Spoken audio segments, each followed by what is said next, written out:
ರೈತ ಬಂಧುಗಳೇ ನಮಸ್ಕಾರ. ನಾನು ನಿಮ್ಮ ಶೂಟಿಂಗ್ ಕೃಷ್ಣ. ನಾವಿವತ್ತು ಮದ್ದೂರಿನ ಕೆಬಿ ದೊಡ್ಡಿಯಲ್ಲಿದ್ದೀವಿ. ಅಜೋಲಾ ಕೃಷಿ ಮಾಡುವುದು ಹೇಗೆ, ಅಜೋಲಾ ಅಂದ್ರೆ ಏನು, ಅಜೋಲಾದಿಂದ ಆಗುವ ಅನುಕೂಲಗಳೇನು. ಅಜೋಲಾ ಅಂತ ಎಲ್ಲರೂ ಕೂಡ ಕೇಳಿದಿರಿ. ಇದು ಒಂದು ಗ್ರೀಕ್ ಭಾಷೆಯಿಂದ ಬಂದಂತ ಒಂದು ಪದ. ಆದ್ರೆ ಅಜೋಲಾ ಕೃಷಿ ಮಾಡುವುದು ಹೇಗೆ, ಅಜೋಲಾದಿಂದ ಆಗುವ ಉಪಯೋಗಗಳೇನು ಅನ್ನೋದು, ಕಡಿಮೆ ಖರ್ಚಿನಲ್ಲಿ ಅಜೋಲಾನ ಬೆಳೆಯೋದು ಹೇಗೆ ಅನ್ನುವ ವಿಧಾನವನ್ನ ನಾವು ನಿಮ್ಗೆ ಹೇಳ್ಕೊಡ್ತಾ ಹೋಗ್ತೀವಿ. ಅಜೋಲಾ ಕೃಷಿ ಮಾಡಿದಾಗ ನೀವು ಅಜೋಲಾ ಬೆಳೆಯನ್ನ ಎಲ್ಲಾ ರೀತಿಯ ಸಾಕಾಣಿಕೆಗಳು ಕೂಡ ನಾವು ಅದನ್ನ ಅಜೋಲಾನ ಫೀಡ್ಸ್ ಅನ್ನ ಕೊಡಬಹುದು. ಇದು ಎಲ್ಲಾ ರೀತಿಯ ಫೀಡ್ಸ್ ಗಳಿಗೂ ಕೂಡ ಯೂಸ್ ಆಗುತ್ತೆ. ಅಜೋಲಾದಲ್ಲಿ 20-30% ಪ್ರೋಟೀನ್ ಇರುತ್ತೆ.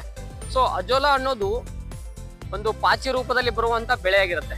ಸೊ ಅಜೋಲಾದಲ್ಲಿ ಹೇರಳವಾದ ಪ್ರೋಟೀನ್ ಇರುತ್ತೆ, ಲವಣಾಂಶಗಳಿರುತ್ತೆ, ಹಾಗೂ ಇದರಿಂದ ತುಂಬಾ ಯೂಸ್ ಇದೆ. ಅದೆಷ್ಟೋ ಜನಕ್ಕೆ ಗೊತ್ತಿಲ್ಲ. ಬಟ್ ಎಲ್ಲರೂ ಕೂಡ ಯೂಟ್ಯೂಬ್ ಅಲ್ಲಿ ಟಿವಿ ಎಲ್ಲ ನೋಡಿರ್ತೀರಿ, ಅಜೋಲಾ ಕೃಷಿ ಮಾಡೋದು ಹೇಗೆ, ಅಜೋಲಾ ಫಾರ್ಮಿಂಗ್ ಹೇಗೆ ಅಂತೆಲ್ಲ ನೋಡಿರ್ತೀರ.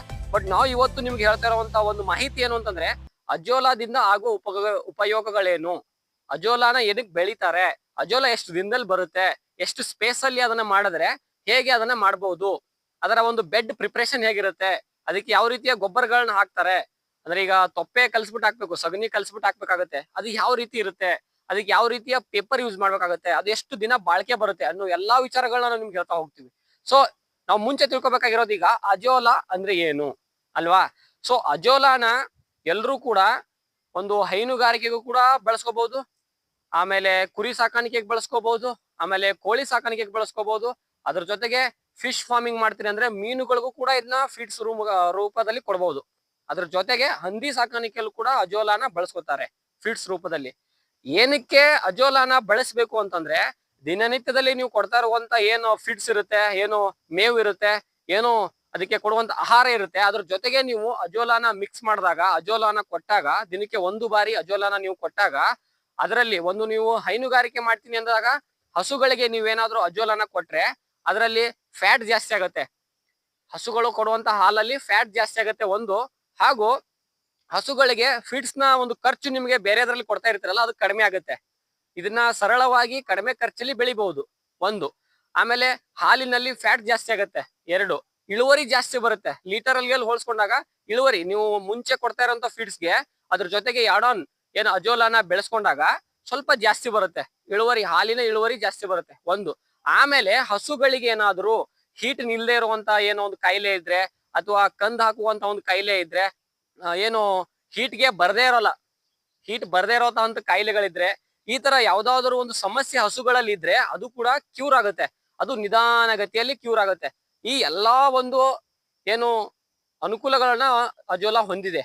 ಇದು ಹಸುಗಳದ್ ಮಾತ್ರ ಅಲ್ಲ, ಅದ್ರ ಜೊತೆಗೇನೆ ನೀವೀಗ ಕುರಿ ಸಾಕಾಣಿಕೆ ಮತ್ತು ಆಡು ಸಾಕಾಣಿಕೆಗೆ ಬಂದಾಗ ಅಜೋಲಾ ಫೀಡ್ಸ್ ಅನ್ನ ಕೊಟ್ಟಾಗ ಕುರಿಗಳು ಕೂಡ ತೂಕ ಜಾಸ್ತಿ ಬರುತ್ತೆ.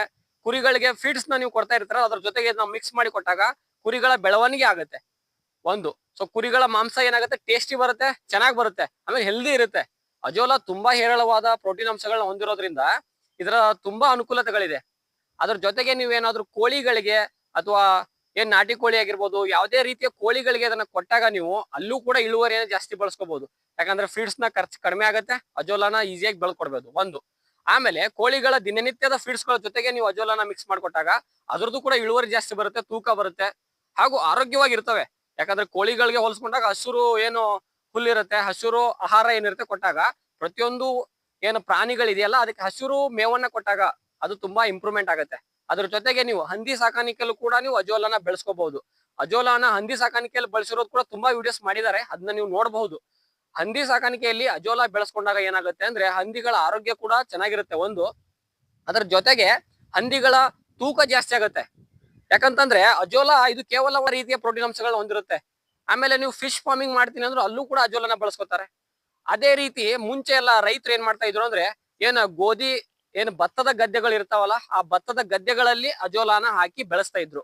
ಯಾಕಂತಂದ್ರೆ ಅಜೋಲಾ ಏನಾಗುತ್ತೆ ಅಂದ್ರೆ, ವಾತಾವರಣದಲ್ಲಿರುವಂತಹ ಸಸಾರಜನಕ ಏನಿರುತ್ತೆ, ನೈಟ್ರೋಜನ್ ಏನಿರುತ್ತಲ್ಲ, ಅದನ್ನ ಅದು ಹಾಗೆ ಮಣ್ಣಿಗೆ ಸೇರಿಸುತ್ತೆ. ಸೊ ವಾತಾವರಣದಲ್ಲಿರುವಂತಹ ಸಾರಜನಕವನ್ನ, ನೈಟ್ರೋಜನ್ ಅನ್ನ ನೈಸರ್ಗಿಕವಾಗಿ ಮಣ್ಣಿಗೆ ಸೇರಿಸೋದ್ರಿಂದ ಅಲ್ಲಿ ಇರುವಂತಹ ಬೆಳೆ ಏನಿರುತ್ತಲ್ಲ ಅದು ಏನಾಗುತ್ತೆ, ಇಳುವರಿ ಜಾಸ್ತಿ ಬರುತ್ತೆ. ಸೊ ಮುಂಚೆ ಏನ್ ಮಾಡ್ತಾ ಇದ್ರು ಅಂದ್ರೆ ಅಜೋಲಾನ ಭತ್ತದ ಗದ್ದೆಗಳಲ್ಲಿ ಬೆಳಿತಾ ಇದ್ರು ರೈತರು, ಇವಾಗ ಕಡಿಮೆ ಆಗಿದೆ. ಜೊತೆಗೇನೆ ಅಜೋಲಾನ ಈಗ ನಿಂತ ನೀರಿರುತ್ತೆ, ಚರಂಡಿ ನೀರಿರುತ್ತೆ, ಹರಿಯುವ ನೀರ್ ಇರಲ್ಲ, ಆ ಕೆರೆಗಳಲ್ಲಿ ಇರುತ್ತೆ, ಅಲ್ಲಿ ಸೊಳ್ಳೆಗಳಾಗ್ತಾ ಇರುತ್ತೆ. ಆಗ ಏನಾದ್ರೂ ಅಜೋಲಾದ ಒಂದು ಹಿಡಿಯನ್ನ ನೀವು ಅಲ್ಲಿ ಹಾಕ್ದಾಗ ಅದು ದಿನೇ ದಿನೇ ದಿನೇ ಹೆಚ್ಚಾಗಿ ಅಲ್ಲಿ ಸೊಳ್ಳೆಗಳ ಉತ್ಪತ್ತಿಯನ್ನ ಕಡಿಮೆ ಮಾಡೋಕೆ, ಸೊಳ್ಳೆಗಳ ಒಂದು ಏನು ಸಂತಾನೋತ್ಪತ್ತಿ ಆಗತ್ತೆ ಅದನ್ನ ನಿಲ್ಸೋಕೆ ಅಜೋಲಾ ಕೆಲಸ ಮಾಡುತ್ತೆ. ಸೊ ಹೀಗೆ ಅಜೋಲಾದ ಹೇಳ್ತಾ ಹೋದ್ರೆ ಅಜೋಲಾ ಒಂದೇ ಒಂದು ಅನುಕೂಲ ಅಲ್ಲ, ಸುಮಾರು ರೀತಿಯ ಅನುಕೂಲಗಳನ್ನ ಹೊಂದಿದೆ ಅಜೋಲಾ. ಸೊ ಟೋಟಲ್ ಆಗಿ ಅಜೋಲಾದಲ್ಲಿ 6 ವಿಧಗಳು ಬರುತ್ತೆ, 6 ತಳಿಗಳು ಬರುತ್ತೆ. ಅದರಲ್ಲಿ ನಾವು ನಾರ್ಮಲ್ ಆಗಿ ನಮ್ಮ ಪ್ರದೇಶಕ್ಕೆ ಹೊಂದ್ಕೊಳ್ಳುವಂತ ಅಜೋಲಾದ ಒಂದು ತಳಿಯನ್ನ ನಾವು ತಗೋಬೇಕಾಗತ್ತೆ. ಅದು ಕೂಡ ನಿಮ್ಗೆ ತೋಟಗಾರಿಕೆ ಇಲಾಖೆಯಲ್ಲಿ ಅಥವಾ ಕೃಷಿ ಇಲಾಖೆಯಲ್ಲಿ ನಿಮ್ಗೆ ಸಿಗುತ್ತೆ. ನೀವು ನಿಮ್ಮ ಹತ್ತಿರದ ಯಾವ್ದಾದ್ರು ಒಂದು ಕೃಷಿ ಇಲಾಖೆಯನ್ನ ಭೇಟಿ ಮಾಡಿದ್ರೆ, ತೋಟಗಾರಿಕೆ ಇಲಾಖೆಯನ್ನ ಭೇಟಿ ಮಾಡಿದ್ರೆ ಅಲ್ಲಿರುವಂತ ಏನು ಅಲ್ಲಿ ಇರುವಂತಹ ಅಧಿಕಾರಿಗಳು ನಿಮಗೆ ಒಂದು ಸಜೆಷನ್ ಮಾಡ್ತಾರೆ. ಈ ತಳಿಯ ಒಂದು ಅಜೋಲಾನ ನೀವು ಬೆಳೆದ್ರೆ ನೀವು ಅನುಕೂಲ ಆಗುತ್ತೆ. ಯಾಕಂದ್ರೆ ಇದು 35°C ಒಳಗಡೆ ಇರ್ಬೇಕು ಇಲ್ಲಿ ಬಿಸಿಲು. ಒಂದ್ ವೇಳೆ 35°C ದಾಟದಾಗ ಅಜೋಲಾ ಒಣಗೋಗುತ್ತೆ. ಸೊ ಹಾಗಾಗಿ ಈ ವಾತಾವರಣಕ್ಕೆ ತಕ್ಕಂತೆ ನೀವು ಇರುವಂತಹ ಅಜೋಲಾದ ತಳಿಗಳನ್ನ ತಗೊಂಡು ಬೆಳಿಬೇಕಾಗತ್ತೆ. ಸೊ ನಾವು ಇವತ್ತು ಅಜೋಲಾದ ಪ್ರತಿಯೊಂದು ಮಾಹಿತಿಯನ್ನ ನಿಮ್ಗೆ ಕೊಡ್ತಾ ಇದೀವಿ. ಸೊ ನಿಜವಾಗ್ಲೂ ಅಜೋಲಾ ನೀವೇನಾದ್ರೂ ಹೈನುಗಾರಿಕೆ ಮಾಡ್ತಾ ಇದ್ರೆ, ಪಶು ಸಂಗೋಪನೆ ಮಾಡ್ತಾ ಇದ್ರೆ, ನೀವು ನಿಮ್ಮಲ್ಲಿ 10 ಹಸುಗಳಿದೆ ಅಂತ ಅನ್ಕೊಳ್ಳಿ. ನೀವು 10 ಹಸುಗಳನ್ನ ಯಾವ್ದಾದ್ರು ಒಂದು ಹಸುಗೆ ಅಜೋಲಾ ಒಂದು ದಿನಕ್ಕೆ 1 kg ಕೊಡ್ಬೇಕಾಗತ್ತೆ. ಸೊ ಅದನ್ನ ಕೊಡ್ತಾ ಹೋಗಿ. ಇದು ಒಂದೇ ದಿನದಲ್ಲಿ ಆಗಲ್ಲ, ಒಂದೇ ದಿನಕ್ಕೆ ರಿಸಲ್ಟ್ ಬರಲ್ಲ. ಯಾಕಂದ್ರೆ ಅಜೋಲಾ ಯಾವುದೇ ರೀತಿಯ ರಾಸಾಯನಿಕ ಅಲ್ಲ, ಕೆಮಿಕಲ್ ಅಲ್ಲ, ಇಂಜೆಕ್ಷನ್ ಅಲ್ಲ, ಮೆಡಿಸಿನ್ ಅಲ್ಲ. ಇದು ಒಂದು ಸರ್ವೇ ಸಾಮಾನ್ಯವಾಗಿ ಬೆಳೆಯುವಂತ ಪಾಚಿ ರೂಪದ ಒಂದು ಸಸಿ. ಹಾಗಾಗಿ ಅದನ್ನ ನೀವು ಕೊಡೋದ್ರಿಂದ ಅದು ಒಂದೇ ಸಾರಿ ನಿಮ್ಗೆ ರಿಸಲ್ಟ್ ಬರಲ್ಲ. ಮಿನಿಮಮ್ ಏನು ಕೊಟ್ಟಿಲ್ಲ ಅಂದ್ರೂ ಒಂದು ಹಸುಗೆ 1 ತಿಂಗಳು ಕೊಡ್ಬೇಕು. ಸೊ ಅಜೋಲಾ ಕೊಡೋಕ್ಕಿಂತ ಮುಂಚೆ, ಅಜೋಲಾ ಫೀಡ್ಸ್ ಅನ್ನ ಕೊಡೋಕ್ಕಿಂತ ಮುಂಚೆ ಒಂದು ಹಸು ಎಷ್ಟು ಲೀಟರ್ ಹಾಲು ಕೊಡ್ತಾ ಇತ್ತು, ಅದ್ರಲ್ಲಿ ಎಷ್ಟು ಫ್ಯಾಟ್ ಬರ್ತಾ ಇತ್ತು ಅದನ್ನ ನೆನಪಿಟ್ಕೊಂಡು ಒಂದ್ ಕಡೆ ಬರ್ದಿಡಿ. ಅದಾದ್ಮೇಲೆ 1 ತಿಂಗಳ ಕಾಲ ಸತತವಾಗಿ ಅದನ್ನ ಕೊಡ್ತಾ ಬನ್ನಿ. ಒಂದು ಸಾಯಂಕಾಲನಾದ್ರೂ ಕೊಡಬಹುದು, ಬೆಳಿಗ್ಗೆನಾದ್ರೂ ಕೊಡಬಹುದು. ನಿಮ್ಗೆ ಯಾವ ತರ ಅನುಕೂಲ ಇರುತ್ತೆ, ಅಜೋಲಾ ಯಾವ ತರ ಬೆಳೀತೆ ಅದ್ರ ಮೇಲೆ ನೀವು ಕೊಡ್ತಾ ಹೋಗಿ. ಅದರಿಂದ ಯಾವುದೇ ರೀತಿ ಅನಾರೋಗ್ಯ ಸಮಸ್ಯೆ ಆಗೋದಿಲ್ಲ. ಇದನ್ನ ಮೈಂಡ್ ಅಲ್ಲಿ ಇಟ್ಕೊಳ್ಳಿ. ಎಷ್ಟೋ ಜನ ಇದಕ್ಕೆ ಏನಾದ್ರು ಸಮಸ್ಯೆ ಆಗ್ಬಿಡುತ್ತೆ ಅನ್ಕೋತಾರೆ. ಆ ರೀತಿ ಯಾವುದೇ ರೀತಿ ಸಮಸ್ಯೆ ಇರಲ್ಲ. ಒಂದ್ಸಾರಿ ನೀವು ಬೇಕಾದ್ರೆ ಕೃಷಿ ಇಲಾಖೆಯನ್ನ ಭೇಟಿ ಮಾಡ್ಕೊಂಡು ಅಜೋಲಾ ಫೀಡ್ಸ್ ಅನ್ನ ಕೊಡೋದನ್ನ ಪ್ರಾರಂಭ ಮಾಡಿ. ಅದಾದ್ಮೇಲೆ 1 ತಿಂಗಳು ಆದ್ಮೇಲೆ ನೀವು ಒಂದು ಹಾಲನ್ನ ಏನು ಇಳುವರಿ ಬಂದಿರುತ್ತೆ ಅದನ್ನ ಚೆಕ್ ಮಾಡಿಸಿ.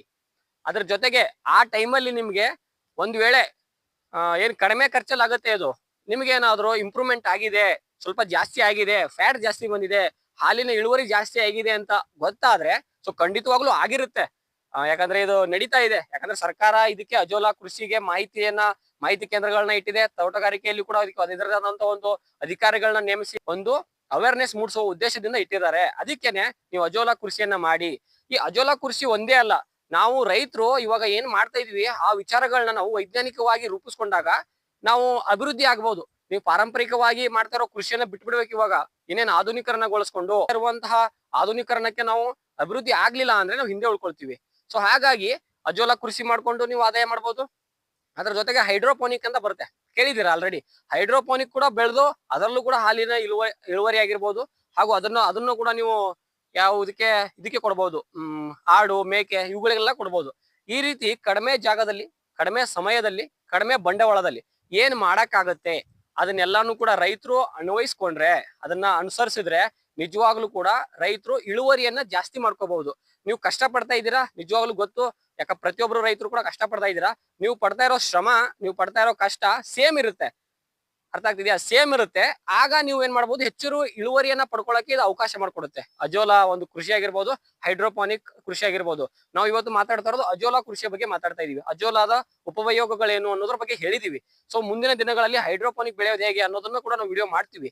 ಸೊ ಆ ದೃಷ್ಟಿಯಿಂದ ಅಜೋಲಾದ ಬೆಳೆದು ಅಜೋಲಾನ ಇಂಪ್ರೂವ್ಮೆಂಟ್ ಮಾಡ್ಕೊಳ್ಳಿ. ಅಜೋಲಾ ಏನು ಹೈನುಗಾರಿಕೆ ಆಗಿರ್ಬೋದು, ಮೇಕೆ ಸಾಕಾಣಿಕೆ ಆಗಿರ್ಬೋದು, ಹಂದಿ ಸಾಕಾಣಿಕೆ ಆಗಿರ್ಬೋದು, ಫಿಶ್ ಫಾರ್ಮಿಂಗ್ ಆಗಿರ್ಬೋದು, ಕೋಳಿ ಸಾಕಾಣಿಕೆ ಆಗಿರ್ಬೋದು, ಎಲ್ಲವೂ ಕೂಡ.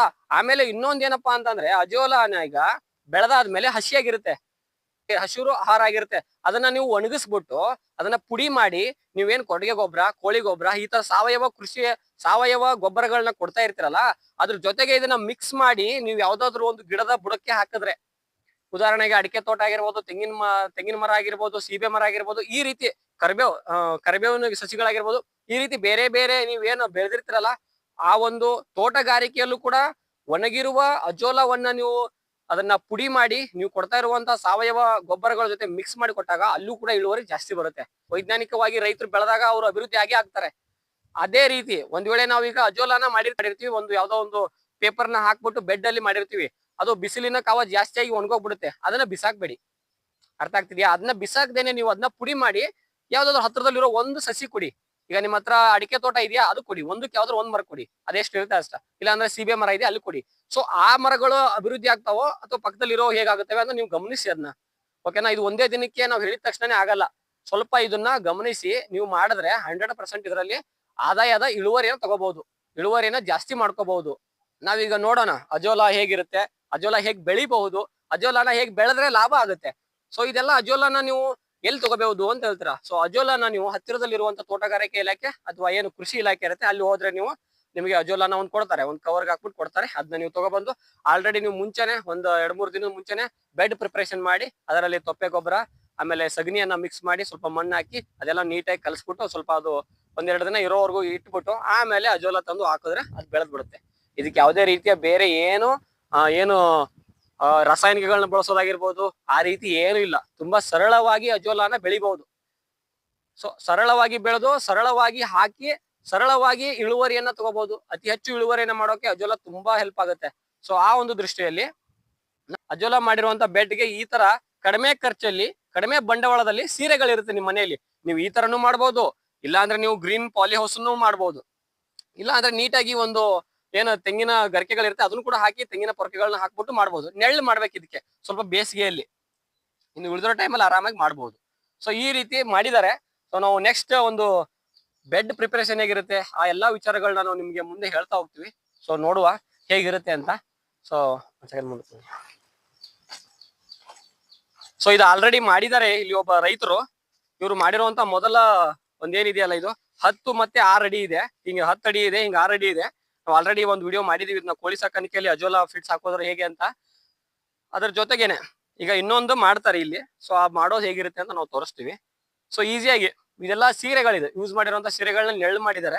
ಅದರಿಂದ ಸ್ವಲ್ಪ ತಾಪಮಾನ ಕಡಿಮೆ ಆಗುತ್ತೆ. ತುಂಬಾ ಬಿಸಿಲಾದ್ರೆ ಅಜೋಲಾ ಬರಲ್ಲ. ಓಕೆನಾ? ನೀವೆಲ್ಲರೂ ಕೂಡ ನೋಡಿದಿರಿ. ನಮ್ಮ ಮಾಹಿತಿ ನಿಮಗೆ ಸಂಪೂರ್ಣ ಅನ್ಸಿಲ್ಲ ಅಂದ್ರೆ ನೀವು ಬೇರೆ ಯೂಟ್ಯೂಬರ್ಸ್ ಕೂಡ ಮಾಡಿದ್ದಾರೆ, ಅದರಲ್ಲೂ ಕೂಡ ನೋಡ್ಬೋದು, ಅದರಲ್ಲೂ ಕೂಡ ಮಾಡ್ಬೋದು. ಸೊ ನಿಜವಾಗ್ಲೂ ಇಳುವರಿ ಜಾಸ್ತಿ ಬರಬೇಕು ಅಂದ್ರೆ ಖಂಡಿತವಾಗ್ಲೂ ಅಜೋಲಾನ ಬಳಸಿ.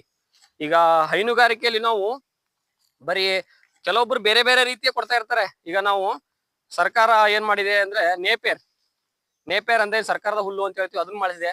ಅದನ್ನ ಕೊಡೋದ್ರಿಂದ ಕೂಡ ಅದ್ಭುತವಾದ ಇಳುವರಿ ಬರುತ್ತೆ. ಹೀಗೆ ಇಳುವರಿ ಬರೋಕೆ ನೀವು ಮಾಡೋದ್ರ ಜೊತೆಗೇನೆ ಇದನ್ನ ಕಂಟಿನ್ಯೂ ಮಾಡ್ಕೊಂಡಾಗ ಲಾಭ ಮಾಡ್ಬೋದು ಅನ್ನೋದು ನಮ್ಮ ಉದ್ದೇಶ. ನಮ್ಮ ಯೂಟ್ಯೂಬ್ ಚಾನಲ್ ನ ಉದ್ದೇಶ ಇಷ್ಟೇ. ರೈತರು ಅಭಿವೃದ್ಧಿ ಆದ್ರೆ ನಿಜವಾಗ್ಲೂ ದೇಶ ಅಭಿವೃದ್ಧಿ ಆಗುತ್ತೆ. ರೈತರಿಂದ ರೈತರಿಗಾಗಿ ರೈತರಿಗೋಸ್ಕರ ಇರುವಂತ ಚಾನಲ್ ಅದು ಫಾರ್ಮರ್ಸ್ ಫ್ರೇಮ್. ಅದಕ್ಕೆ ನಾವು ಬೇರೆ ಬೇರೆ ಪ್ರದೇಶದಲ್ಲಿರುವ ರೈತರನ್ನ ಭೇಟಿ ಆಗ್ತೀವಿ. ಬೇರೆ ಬೇರೆ ವಿಧದಲ್ಲಿ ಅವ್ರು ಮಾಡುವಂತಹ ಇಳುವರಿ ಜಾಸ್ತಿ ಮಾಡೋಕೆ ಏನ್ ಮಾಡಬಹುದು ಅನ್ನುವ ವಿಚಾರಗಳನ್ನ ನಾವು ರೈತರೊಂದಿಗೆ ಹಂಚ್ಕೊಂಡಾಗ ಆ ರೈತರು ಕೂಡ ಇಂಪ್ರೂವ್ಮೆಂಟ್ ಆಗ್ತಾರೆ. ಬೇಕಾದ್ರೆ ಅದನ್ನ ಟೆಸ್ಟ್ ಮಾಡಿ ಒಂದೇ ಒಂದು ಹಸುವಿನಿಂದ ಪ್ರಾರಂಭ ಮಾಡಿ ಹಾಲಿನ ಇಳುವರಿ ಜಾಸ್ತಿ ಬರುತ್ತೆ. ಹಾಗೂ ನಿಮ್ಮ ಹತ್ರ ಹಂದಿ ಸಾಕಾಣಿಕೆ ಇದ್ರೆ ಹಂದಿ ಸಾಕಾಣಿಕೆ ಕೂಡ ಮಾಡಿ ಹಂದಿಯ ತೂಕವನ್ನ ಚೆಕ್ ಮಾಡ್ಕೊಳ್ಳಿ. ಕೋಳಿ ಸಾಕಾಣಿಕೆ ಇದ್ರೆ ಅದನ್ನು ಕೂಡ ಮಾಡಿ. ಮೇಕೆ ಸಾಕಾಣಿಕೆ, ಫಿಶ್ ಫಾರ್ಮಿಂಗ್ ಎಲ್ಲದಕ್ಕೂ ಕೂಡ ಯೂಸ್ ಆಗುತ್ತೆ. ಸೊ ಮುಂದಿನ ದಿನಗಳಲ್ಲಿ ಅಜೋಲಾ ತುಂಬಾ ಪ್ರಚಲಿತವಾಗುತ್ತೆ. ಈಗ ಆಲ್ರೆಡಿ ಇದೆ. ನಿಮ್ಗೆ ಇನ್ನೂ ಹೆಚ್ಚಿನ ಮಾಹಿತಿ ಬೇಕಾದ್ರೆ ನೀವು ನಿಮ್ಮ ಹತ್ತಿರದ ತೋಟಗಾರಿಕೆ ಇಲಾಖೆಯಲ್ಲಿ ಹೋಗಿ ಮಾಹಿತಿನ ತಗೋಬಹುದು. ನಾವು ಮುಂದಿನ ವಿಡಿಯೋಗಳನ್ನ ಮಾಡ್ತೀವಿ. ಈಗ ತೋಟಗಾರಿಕೆ ಇಲಾಖೆಯವ್ರಿಗೆ ಅಪ್ರೋಚ್ ಮಾಡಿದೀವಿ.